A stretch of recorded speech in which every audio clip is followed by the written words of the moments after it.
ನನ್ನ ಹುಡುಗಿಯನ್ನ ಪ್ರೀತಿ ಮಾಡ್ತಾ ಇದ್ದಾನೆ ಅಂತಂದ್ಬಿಟ್ಟು ಮಾತುಕತೆಗೆ ಅಂತ ಕರೆಸಿ ಹಳೆ ಬಾಯ್ ಫ್ರೆಂಡ್ನಿಂದ ಹೊಸ ಲವರ್ಗೆ ಚಾಕು ಇರಿದಿರುವಂತಹ ಘಟನೆ ಬೆಂಗಳೂರಿನಲ್ಲಿ ನಡೆದಿದೆ. ಸೊ ಬೆಂಗಳೂರಿನಲ್ಲಿ ನಡೆದಿರುವಂತಹ ಈ triangle love story come tragedy story ನೋಡೋಣ ಬನ್ನಿ ಏನು ಅಂತ.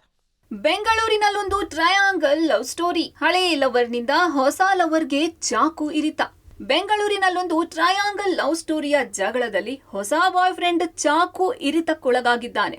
ಚಂದನ್ ಹಳೆ ಬಾಯ್ ಫ್ರೆಂಡ್ನಿಂದ ಚಾಕು ಇರಿತಕ್ಕೆ ಒಳಗಾದ ಯುವಕ ಯತೀಶ್ ಎಂಬಾತನಿಂದ ಚಾಕು ಇರಿಯಲಾಗಿದೆ. ಬೆಂಗಳೂರು ವಯಾಲಿ ಕಾವಲ್ ಪೊಲೀಸ್ ಠಾಣಾ ವ್ಯಾಪ್ತಿಯ ಜಟಕಾ ಸ್ಟ್ಯಾಂಡ್ ಬಳಿ ಮೊನ್ನೆ ರಾತ್ರಿ ಘಟನೆ ನಡೆದಿದೆ. ಚಂದನ್ ಅದೇ ಏರಿಯಾದ ಯುವತಿಯೊಬ್ಬಳನ್ನ ಪ್ರೀತಿಸುತ್ತಿದ್ದ. ಯುವತಿ ಕೂಡ ಚಂದನ್ನನ್ನು ಪ್ರೀತಿಸುತ್ತಿದ್ದಳಂತೆ. ಈ ಹಿಂದೆ ಯುವತಿ ಯತೀಶ್ ಎಂಬಾತನನ್ನ ಪ್ರೀತಿ ಮಾಡ್ತಿದ್ಲಂತೆ. ಇಬ್ಬರ ನಡುವೆ ಏನಾಯ್ತೋ ಏನು, ಯತೀಶ್ನ ಬಿಟ್ಟು ಚಂದನ್ನ ಪ್ರೀತಿ ಮಾಡೋಕೆ ಶುರು ಮಾಡಿದ್ದಾಳೆ. ಅಲ್ಲೇ ಆಗಿದ್ದು ನೋಡಿ ಟ್ರಬಲ್. ಮಾತುಕತೆಗೆ ಕರೆಸಿ ಚುಚ್ಚೆ ಬಿಟ್ಟ ಚಾಕು. ರಕ್ತಸಿಕ್ತವಾಗಿದ್ದ ಚಂದನ್ ಸ್ಥಿತಿ ಗಂಭೀರ. ಯುವತಿ ಮತ್ತೊಬ್ಬ ಯುವಕನನ್ನ ಪ್ರೀತಿಸುತ್ತಿದ್ದ ವಿಚಾರ ಯತೀಶ್ಗೆ ತಿಳಿದು ಸಂಚು ಮಾಡಿದ್ದಾನೆ.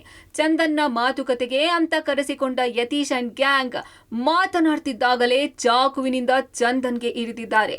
ಘಟನೆ ಬಳಿಕ ರಕ್ತಸಿಕ್ತ ಮೈಯಲ್ಲೇ ನಿತ್ರಾಣನಾಗಿದ್ದ ಚಂದನ್ ಕಷ್ಟಪಟ್ಟು ಸ್ನೇಹಿತರಿಗೆ ಕರೆ ಮಾಡಿ ವಿಚಾರ ತಿಳಿಸಿದ್ದಾನೆ. ಘಟನಾ ಸ್ಥಳಕ್ಕೆ ತೆರಳಿದ ಚಂದನ್ ಸ್ನೇಹಿತರು ರಕ್ಷಣೆ ಮಾಡಿ ಖಾಸಗಿ ಆಸ್ಪತ್ರೆಗೆ ದಾಖಲಿಸಿದ್ದಾರೆ. ಐಸಿಯುನಲ್ಲಿ ಚಂದನ್ ಚಿಕಿತ್ಸೆ ಪಡೆಯುತ್ತಿದ್ದು ಸ್ಥಿತಿ ಗಂಭೀರವಾಗಿದೆ.